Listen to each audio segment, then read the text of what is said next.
ሸገር ሼልፍ በሸገር 102.1 አሁን የልብ ሽበት ከሚለው የኃይላይ ገብረ እግዚአብሔር መጽሐፍ የልብ ሽበት የሚለውን አበበ ባልቻ ያነብልናል። የልብ ሽበት አልቤርቶ ሞራቪያ። የልብ ሽበትና ሌሎችም ኃይላይ ገብረ እግዚአብሔር። የልብ ሽበት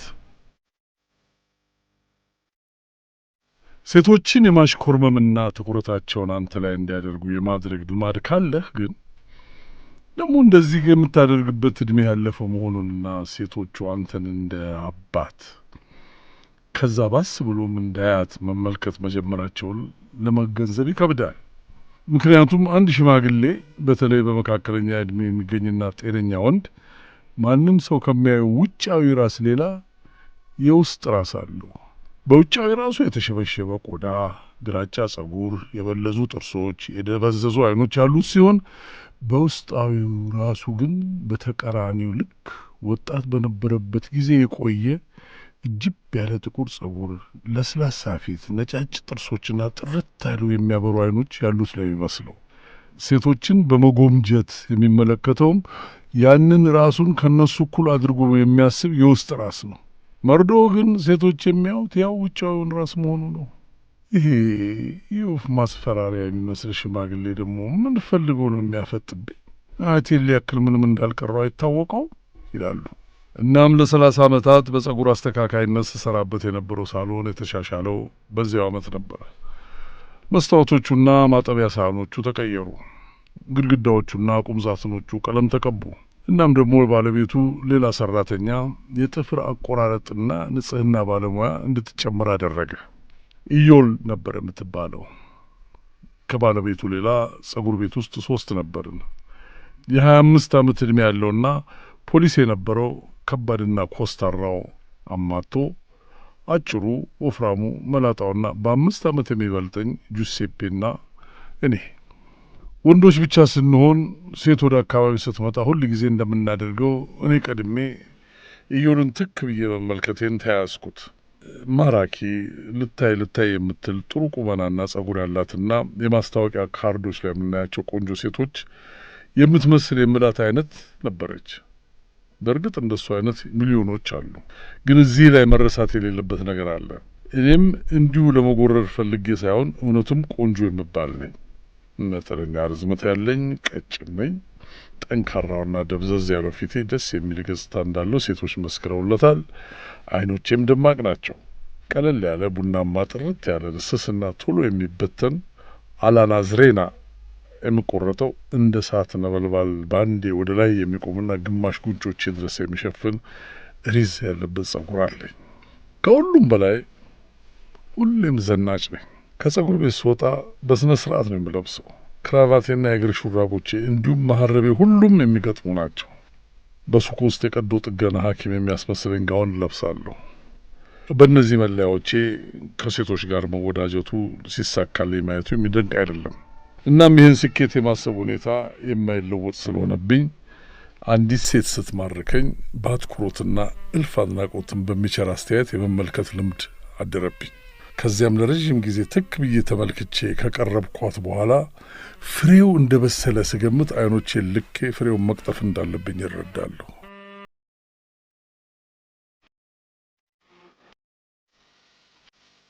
ጸጉር ቤት ውስጥ የምፈራው አማቶን ነው። ጥሩ መልክ ኖሮት አይደለም፣ እንደው ምንም የሚስብ ነገር አልነበረውም። ግን ወጣት ነበር። ጁሴፔን ቢሆን ከምንም አልቆጠርኩትም። እንዳልኩት ከእኔ በእድሜ የሚበልጥ ከመሆኑም በተጨማሪ መልከ ጥፉ ነበር። ኢዮል በምትሰራበት ትንሽ ጠረጴዛ ጠርዝ ላይ በድብርት መንፈስ ሳትንቀሳቀስ ለረዥም ሰዓት ቁጭ ማለት ትችላለች። በጸጉር ቤት ውስጥ ከሚገኙት 2 ወይም 3 ጋዜጣዎች አንዱን አንስታ እየደጋገመች ታነባለች። ወይም ደንበኞቿ እስኪመጡላት ድረስ የራሷን ጥፍር እያስተካከለች ትጠብቃለች። እናም በግዴታና ከፍላጎቴ ውጪ ያለማቋረጥ እመለከታታለሁ። ደንበኛ መጥቶ ወንበር ላይ ሲቀመጥ ፎጣ አንስቼ ዘና ብዬ በማራኪ ሁኔታ አዘረጋዋለሁ። እና በዚያን ቅጽበት እሷን አንዴ ለማየት እመቻቻለሁ። ወይም የደንበኛዬን ጸጉር እያጠብኩ ባረፋ የተሞላ ጸጉሩን በሁለት እጆቼ እያሻሸው ሌላ ተጨማሪ እይታ እወረውራለሁ። ወይም ደግሞ በመቀሶቹ ጫፍ የደንበኛዬን የጠርዝ ጸጉር እየከረከምኩ ሌላ እይታ ልክላታለሁ። ኢዮል ግን ከመቦረቅ ወይም እንዳይናፋር ከመሽኮርማም ይልቅ እንደ ትልቅ እንቅልፋም ድመት የደነዘዘ ጭምትና ደብዛዛ ሆና ትታያለች። ሆኖም ከተወሰነ ጊዜ በኋላ እንደማያት ተገነዘበች። እሷን የማየቱን ነገር ተቀብላውና ፈቅዳው እሷን በተራዋ እኔን ትመለከተኝ ጀመር። ካልጠቀስኳት በስተቀር ምንም መረዳት የማትችል ነበረች። አሁን ግን ፈጣን ለመሆንና እያንዳንዳቸው ምልክቶች ለመተርጎም በቃች። እናም እንደተባለው ፍሬው በስሏል ብዬ ያሰብኩና አንድ ቅዳሜ ወደ ኢስቲ ለዋና እንድንሄድ ግብዣ ያቀረብኩላት። ግብዣው ለእሁድ ከሰዓት ነበር። በዋና ልብሶቿ ቅር የማልሰኝና ነቀፌታ የማላቀርብ ከሆነ ግብዣዋን እንደምትቀበለው በአንድ ገለጸችልኝ። በጣም ወፍራም ስለሆነች የነበራት አንድ የዋና ልብስ በጣም ይጠባት ነበር። ምንም የሀፍረት ጥላ ሳይታይባት እንዲህ ብላ ነበር ያለችው። ጊዜን ሁሉ ጸጉር ቤት ውስጥ ተቀምጬ ከማሳለፍ የተነሳ ወደልሁኛለሁ። ይህም የአንድ ከተንኮል የጸዳይ ሴት መገለጫ በመሆኑ እንዲህ በማለቷ ወደድኳት። እንዳም በሚቀጥለው ቀን በሳን ፓውሎ ጣቢያ እንድንገናኝ ተስማማን። መጀመሪያ በጥንቃቄ ገላይን ታጠብኩ።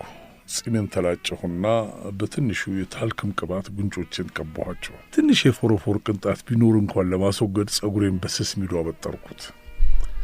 ትንሽ ሐምራዊ ቅባት ራሴና መሐረቤ ላይ ረጨሁ። ደረቱ ክፍት የሆነ ቲሸርት፣ ቀላል የሙቀት ጃኬትና ነጭ ሱሪ ለበስኩ።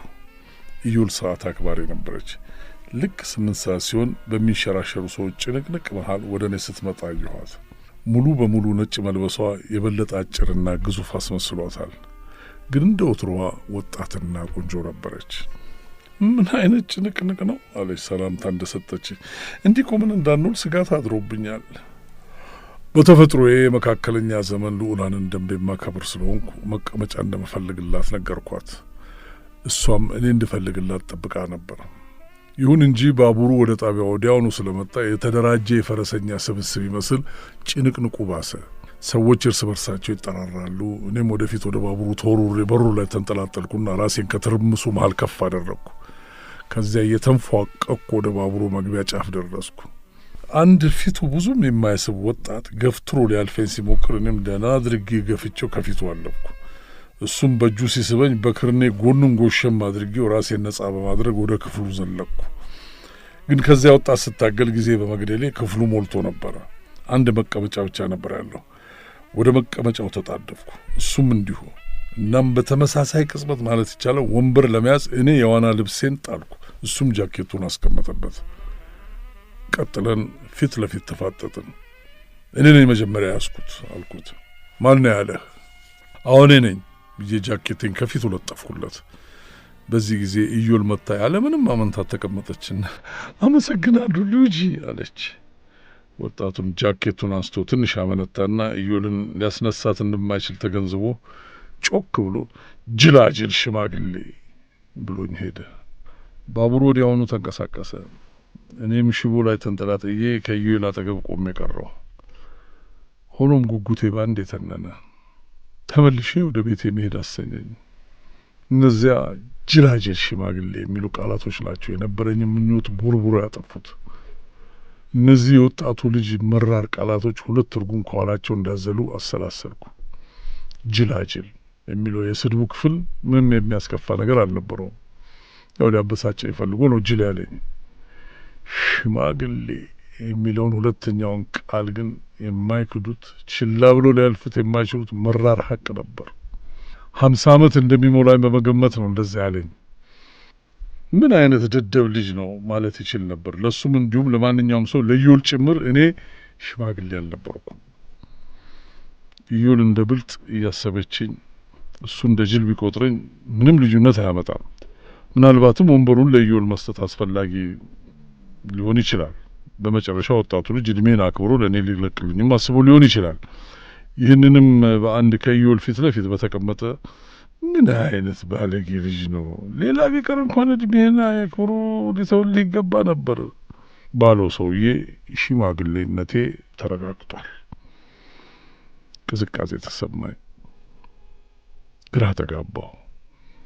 ከዚያ በመስተዋት ፈንታ እድሜ ስንት እንደሚመስል ለማረጋገጥ የፈለኩ ይመስል ፊቴን በእጆቼ ዳሰስኩት። ኢዩን ለምንም ነገር ግድ የሰጠች አትመስልም። አስቲያ አካባቢ ስንደርስ እንድትቆም ስላደረግኩ ይቅርታ አለች። ሽማግሌ ነኝ አውቃለሁ፣ ግን ለግማሽ ሰዓት እንኳን መቆም የሚያቅተኝ ያን ያህል ገልጃጃ አይደለሁም ብዬ ጥሩ ነገር እንድትመልስልኝ ግማሽ ተስፋ አደረግኩ። ሉዊጂ አንተ ሽማግሌ ምን ማለት ነው ስትል እንደ ደነዘዘ ፍጥረት ዝም አልኩ። እናም እውነቱን ነው የተናገርኩት ብዬ ራሴን አሳመንኩት። አስቲያ ላይ መጀመሪያ ልብሷን አወላለቀች። በጣም ከመጥበቡ የተነሳ ሊፈነዳ የደረሰ የዋና ልብስ አድርጋ ከማረፊያው ጎጆ ወጣች። ነጩና በስጋ የተሞላው ወጣት ገላዋ በጣም ያስጎመጃል። እኔ ግን ስሜቴን በውስጥ አምቄ ወደ ጎጆ ገባ። መጀመሪያ ራሴን ለማየት ከግድግዳው ላይ ተንጠልጥላ የነበረች ትንሽ እየተሰበረች መስታወት አነሳው። በእርግጥም አርጅቼ ነበር። ለመሆኑ ምን አይነት ነገር ነው ስለዚህ እንዳስብ ያደረገኝ? ደብዘዝ ያሉና የተሸበሸቡ አይኖቼን፣ ነጫጭ ክር መሳይ ነገሮች የተዘራበት ጸጉሬን፣ ልፍስፍስ የጉንጭ ቆዳዬንና አረንጓዴ ጥርሶቼን በንዴት ተመለከትኩ። አንገቱ ክፍትና የወጣቶች የሆነውን ቲሸርቴ አሳፈረኝ። በተሸበሸበ ቆዳ የተሸፈነ ረባዳ አንገቴን አጋልጦታል። ልብሴን አወለኩ። የዋና ልብሴን በመልበስ ጨርሼ ቀና ስል ቦርጬ እንደተነፈሰ ፊኛ ወደ ታች ተዘረገፈ። ጅላጅል ሽማግሌ ደገምኩት ቃሉን በንዴት። ስለ ሕይወት ማሰላሰል ጀመርኩ። ከአንድ ሰዓት በፊት ኢዩልን ማሽኮርመም የሚችል ወጣት አድርጌ አስቤው ነበር ራሴን። አሁን ግን ለእነዚያ ሁለት ቃላቶች ምስጋና ይግባቸውና ልኬን አውቄዋለሁ። አባቷ ለመሆን ምንም እንደማይቀረኝ ተገንዝቤያለሁ። በጸጉር ቤት ውስጥ ከእሷ ጋር የአይን ግንኙነት በማድረጌና ወደዚህ እንድንመጣ ሀሳብ በማቅረቤ ራሴን ረገምኩት። እሷ ስለ እኔ ምን ታስብ ይሆን? ገረመኝ። እንደምኗ ታየኝ ይሆን? እሷ ስለ እኔ ምን እንደምታስብ ለማወቅ የቻልኩት ትንሽ ከቆየሁ በኋላ ነበር። የደህንነቱን ገመድ እያወዛወዝን ስንቆምና ሰላማዊ የነበረው የባህሩ ሞገድ ድንገት ተነስቶ በላያችን ባለፈ ቁጥር ታፍኜ ትንፋሽ ሳጣ እንዲህ አልኩ። እንደዚህ ቶሎ ትንፋሽ የሚቆራረጠው ስላረጀው እኮ ነው። እሷ ግን እንደ በፊቱ ደስተኛ ሆና ለምን እንደዚህ ትላለህ ልጅ? እኔ ግን እንደዚህ ስፖርተኛ መሆንን አላሰብኩም ነበር አለች። ለምን ጠየቅኳት። ምን አይነት ሰው አድርገሽ ገምተሽኝ ነበር? ደህና በአንተ ዕድሜ የሚገኙ ወንዶች በጠቅላላ ወደ ባህር ዳርቻ መሄድ ብዙም አይፈልጉም እንደነዚህ ወንዶች። በዚህ ቅጽበት ትልቅ አረፋማ ሞገድ ከላያችን ላይ አረፈ። እኔም በሞገዱ ግፊት ኢዩኤል ላይ ያረፍኩና ራሴን ለመቆጣጠር ሞላላ ክንዷን ያዝኩት። ያንን ወጣት ለስላሳ ስገዋል። አፌ በጨዋማ ውሃ እንደተሞላ እንደዚህ ብዬ ተናገርኩ። አባትሽ ለመሆን ምንም አይቀረኝም። በፈላው አረፋ መሃል እንደቆመች በሳቅ ተንፈቀፈቀች። አይ አባታይን ሳይሆን አጎቴን እንበል አለች። እሷ ለቀልድ ብላ እንደሆን ገብቶኛል። እኔ ግን ሀፍረት ተሰማኝ። ቃላታችን እስክንጨርስ መናገር ተሳነኝ። ምላሴ በወጥመድ እንደተቀረጠፈች፣ አፌ በራሱ እንደተዘጋ ጭጭ አልኩ። በቆርኪ መክፈቻም የሚከፈት አይመስልም። ኢዩል ከፊት ለፊት እየተራመደች ታፋዋና ጡቶቿ አካባቢ ያለውን ገላዋን ለመሸፈን የዋና ልብሷን ትስበዋለች። ዳርቻው ላይ ስንደርስ ዘላ አሸዋው ላይ አረፈች። ቀጥላ መንከባለሉን ተያዘችው። በስጋ ያባበጠ ገላዋን አሸዋው ያልወጋውን መሰለኝ በጥቃቅኖቹ ጠጠሮች ላይ ተዘረጋች። እኔ ግን አፌ እንደተለጎመ መንቀሳቀስም መናገርም ተስኖኝ ሽባ ሆኜ ከጎኗ ተቀመጥኩ። እሷም እንደ አውራሪስ መንከባለሏን አቁማ መጨነቄን ተገነዘበችና እያመመኝ እንደሆነ ጠየቀችኝ። ስለ አንቺ እያሰብኩ ነበር አልኳት። እዚያ ጸጉር ቤት ውስጥ ከምንገኝ ከአማቶ ከጁሴፔና ከኔ ማንን ትወጃለሽ? ጸጥ ብላ ስታስብ ከቆየች በኋላ ምን ፈልገህ ነው? ሶስታችሁንም ወዳችኋለሁ ስትል፣ እኔ ደግሞ ግን አማቶ ከሁላችንም የበለጠ ወጣት ነው አልኩ። አዎ ብላ መለሰች። በእርግጥ ወጣት ነው፣ እናም ያፈቀረሽ ይመስለኛል ብዬ ንግግራችን አረዘምኩት። እውነት አለች። እኔ ግን አላስተዋልኩበትም ብላ ስለሆነ ነገር ማሰብ ጀምራ ነው መሰለኝ ጸጥ አለች። በመጨረሻ ሉጂ በጣም ሰግቻለሁ። የዋና ልብሴ በመጋጠሚያ ወደታች እየተተረተረ ነው። እስቲ ፎጣውን አቀብላኝ፣ ልብሴን መልበስ አለብኝ አለች። እውነቱን ለመናገር የአደጋ በመድረሱ ደስ ብሎኛል። ፎጣውን ሳቀብላት ዳሌዋን ሸፈነችበት። ቀጥላ ወደ ትንሽዬዋ ጎጆ አመራች። ከግማሽ ሰዓት በኋላ ባዶ በነበረ የባቡር ክፍል ውስጥ ነበርን። አሁን የቲሸርቴን ከፍታ ኮሌታ በጃኬቱ ሸፍኘዋለሁ። ሁሉም ነገር ያበቃለት ሽማግሌ መሆኔን አውቄያለሁ። በዛች ቀን ኢዮልን ይሁን ሌላ ሴት ሁለተኛ እንዳላይ ለራሴ ማልኩ፣ ተገዘጥኩ። እሷ ትንሽ ግራ የገባት መሰለኝ፣ ግን አንዳንዴ ለማረጋገጥ ብላ አይኖቿን እኔ ላይ ጣል ታደርጋለች። እኔ ግን በቃ ጸናሁ። 1 ወር አለፈ። በዚህ 1 ወር 4 ወይም 5 ብቻ ነው ያናገርኳት። በዚህ ጊዜ እንደ አባት ከሚያናገራት ከጁሴፔ ጋር ተራና የማሽኮርመምና መሽኮርመም ነገር የማይታይበት ግንኙነት መሰረተች። እኔም ከመቼውም ጊዜ በበለጠ ያረጀው መሰለኝ። የተለመደው ስራ የሆነውን ጸጉር መቁረጡን፣ አገጭ መላጨቱንና ጉርሻ መቀበሉን ግን ቀጠልኩ። ምንም ቃል አልተነፈስኩም። አንድ ቀን በጸጉር ቤቱ መዝጊያ ሰዓት አካባቢ ከክፍሉ ውስጥ በጥግ በኩል በምትገኝ የዕቃ ማስቀመጫ ትንሽ ክፍል ውስጥ የሥራ ጋዋኔን እያወለኩ ሳለ የጸጉር ቤቱ ባለቤት ዛሬ ማታ እራት እጋብዛችኋለሁ፣ ዛሬ ማታ እስቲ አብረን እራት እንብላ፣ ሁላችሁንም እኔ እጋብዛችኋለሁ፣ ኢዮልና ጁሴፔ ተጫጭተዋል ሲል ሰምቼ ወደ ትልቁ ክፍል ተመለከትኩ። ጁሴፔ እየሳቀ ምላጭ ይጠርጋል። ኢዮል ጠረጴዛው ላይ ሆና ፈገግ ትላለች። ወዲያውኑ ትልቅ ቁጭት ተሰማኝ። ጁሴፔ በእድሜ ይበልጠኛል፣ መልኩም አስቀያሚ ነው። ኢዮል ግን ከአማቶ ይልቅ ጁሴፔ መረጠች። እየሮጥኩ ማለት ይቻላል ጁሴፔ ጋር ሄድኩና ጥምጥም አድርጌ እያቀፍኩት እንኳን ደስ አለህ፣ በእውነቱ በጣም ደስ የሚል ዜና ነው አልኩት። ከዚያም ኢዮልን አቅፌ ሁለቱን ጉንጮቿን ሳምኳት። ክፍል ውስጥ ከነበርነው ሰዎች እኔ የበለጠ ደስተኛ ነበርኩ። የሚቀጥለው ቀን እሁድ ስለነበር ከሰዓት ለመንሸራሸር ወጣሁ። እንደ በፊቱ ሴቶችን ማየቱን እንደገና እንደጀመርኩ ለራሴ አስታወስኩት። አንድ በአንድ ከኋላም ከፊትም እንደ ድሮ መመልከቱን ቀጠልኩ። እንደገና ውሃ አጣጭ ፍለጋ